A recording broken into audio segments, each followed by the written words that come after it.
Este Gobierno municipal, con la reordenación y regeneración de este ámbito degradado, redensificándolo, no hace otra cosa que defender el interés público y responder así a la creciente demanda de vivienda protegida.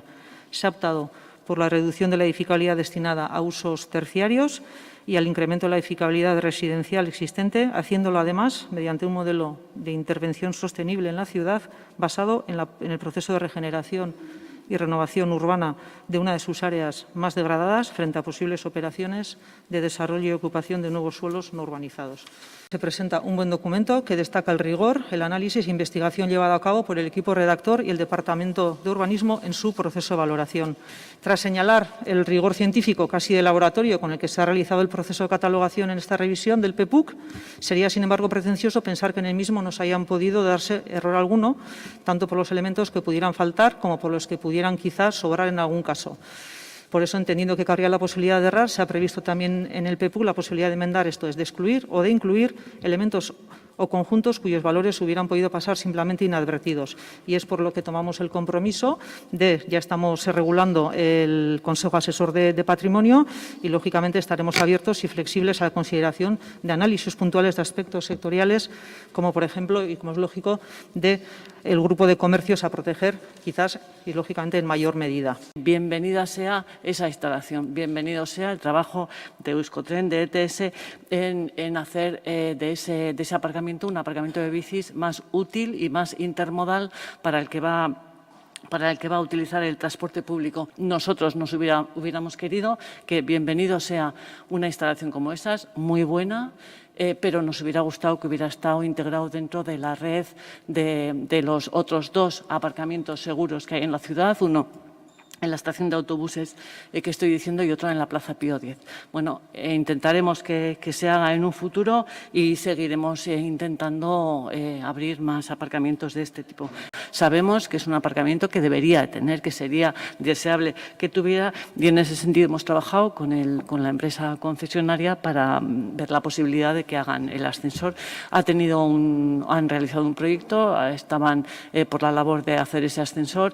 Ese ascensor sale a una zona con determinada protección, por tanto, del proyecto que presentaron, se informó en el ayuntamiento que tenían que cambiar el ascensor de la salida al exterior porque impactaba exactamente para que no altere el trazado de los jardines ni ningún otro de los elementos de mobiliario urbano protegidos por el conjunto Plaza del Buen Pastor. No sé qué diferencia debe haber o qué maldición tiene la ciudad de San Sebastián para encontrarse con su posición con respecto a esta infraestructura mientras se van a concentrar y a sacarse fotos a pasajes ancho reclamando que se haga en pasajes ancho. Porque lo han solicitado ustedes también en Rentería, por seguir un poquito más allá. También en Rentería. O sea, que lo que está en Rentería, lo que está en pasajes está bien y lo que está en San Sebastián está mal. Y hay que pararlo y no hay que hacerlo. Y cualquier cosa vale, además, para desarrollar y para llevar adelante esa estrategia. Pues les voy a decir una cosa, no es en perjuicio de este Gobierno municipal, ¿eh? Esa posición que mantiene H. Bildu y el Elkarrekin Donostia es en perjuicio de los donostiarras, de los y las donostiarras, que son los que se van a beneficiar de un sistema de transporte público, que es lo que es la infraestructura del topo. Donostiako udalak, udal gobernu honek, 2008tik, 2018tik onera 29 plaza sortu ditu. Eta gainera, dirulaguntzen bidez, beste 62 pertsonari aukera eman die kaletik ateratzeko. Hau da, 81 plaza sortu ditugula esan dezakegu. Oso fenomeno aldakor baten aurrean gaude eta etengabe aritu dira 2018tik aurrera zerbitzuak sortzen. Eta aurreikusita daukagu zerbitzu berri gehiago sortzea ere. Eta horregatik gizarteratzeko aurrekontua 2020ko aurrekontuarekiko 19%an igo da. Estamos trabajando, y eso creo que ya lo hemos contado, ya lo saben, en el plan de movilidad sostenible de toda la ciudad, con una visión de toda la ciudad muy amplia, muy ambiciosa, muy integral, en la que van a salir itinerarios peatonales sin duda para toda la ciudad.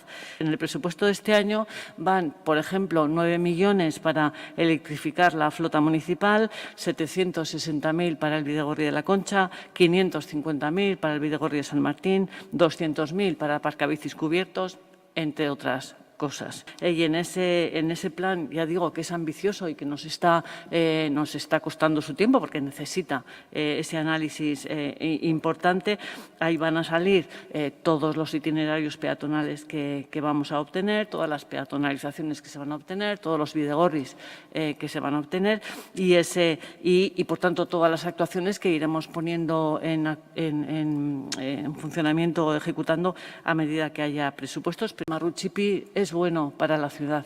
Marruchipi es bueno para la ciudad y para la movilidad sostenible. Marruchipi lo que hace es que todas las personas que viven en Eguía o en Gros salgan cerca de Eguía y de Gros y no tengan que salir en el Carlos I y cruzarse todo el río, todo el centro de la ciudad. Hay que dar salida, cuanto más capilaridad y más salidas haya de coches, hacia los barrios de la ciudad, será mejor. Por tanto, la salida de Marruchipi es buena para ese objetivo común.